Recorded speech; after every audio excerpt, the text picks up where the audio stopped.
వీక్షకులకు నమస్కారం. నా పేరు సుజాత.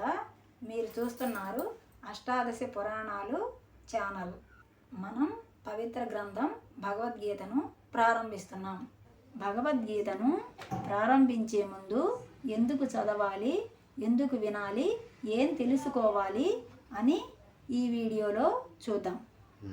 మనం ఇప్పుడు భగవద్గీత విశిష్టత గురించి, గొప్పతనం గురించి తెలుసుకుందాం. భగవద్గీతను స్వయంగా సాక్షాత్ శ్రీకృష్ణ భగవానుడు అర్జునుడికి ధర్మ సంస్థాపనార్థం ఉపదేశించటమైనది. కురుక్షేత్ర యుద్ధం జరిగిందని కొన్ని ఆధారాలు ఉన్నాయని కూడా చెప్తున్నారు. భగవద్గీత ధర్మాన్ని బోధిస్తుంది, నీతి మార్గాన్ని చెబుతుంది. భగవద్గీత మనకి ఏం చెయ్యాలో, ఏం చేయకూడదో స్పష్టంగా చెబుతుంది. ప్రతి పరిస్థితిలో న్యాయం ఎక్కడ ఉందో, ధర్మం ఏమిటో తెలుసుకోవచ్చు. మానసిక శాంతి మరియు స్థిరత్వం. గీతను చదివితే మనసు స్థిరత్వంగా ఉంటుంది, బాధలు, భయాలు తొలగిపోతాయి. ధ్యానం చేసినట్టే మనకి ప్రశాంతంగా ఉంటుంది. ఆత్మవిశ్వాసం మరియు ధైర్యం పెరుగుతుంది. అర్జునుడిలా మనం కూడా సమస్యల నుండి పారిపోకుండా ధైర్యంగా ఎదుర్కొంటాం. నా శక్తి నాలోనే ఉంది అనే భావన బలపడుతుంది. కోపం, అహంకారం, అసూయ, మోహం తగ్గుతాయి. భగవద్గీతలో చెప్పిన జ్ఞానాన్ని పాటిస్తే మనలో చెడు భావాలు క్రమంగా తగ్గుతాయి. ఏకాగ్రత మరియు జ్ఞాపక శక్తి పెరుగుతుంది.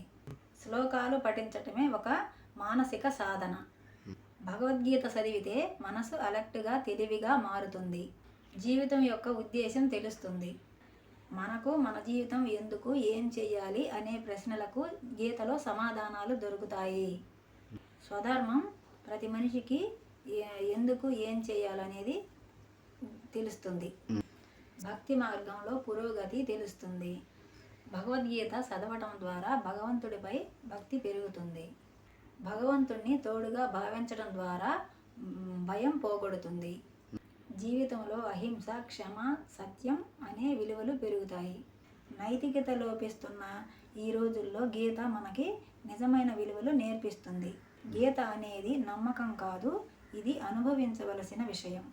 రోజువారీ జీవితంలో ప్రశాంతత ఇస్తుంది. ఎంత ఒత్తిడిలో ఉన్నా గీత పఠనం మనిషిని ప్రశాంతంగా ఉంచుతుంది. అవగాహన పెరిగి చిన్న విషయంలో బాధపడటం తగ్గుతుంది. పాఠశాలలో, కాలేజీలో చెప్పని జీవిత పాఠాలన్నీ గీతలో ఉంటాయి.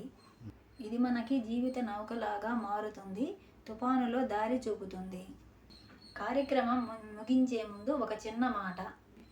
భగవద్గీత అనేది ఒక గ్రంథమే కాదు, మనిషికి దిక్చూసి. ప్రతిరోజు కనీసం ఒక శ్లోకం చదవటం మొదలుపెట్టు. నీ మనసు మారటం ప్రారంభం అవుతుంది.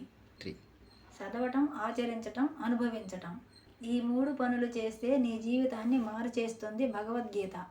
నమస్కారం. జై శ్రీరామ్.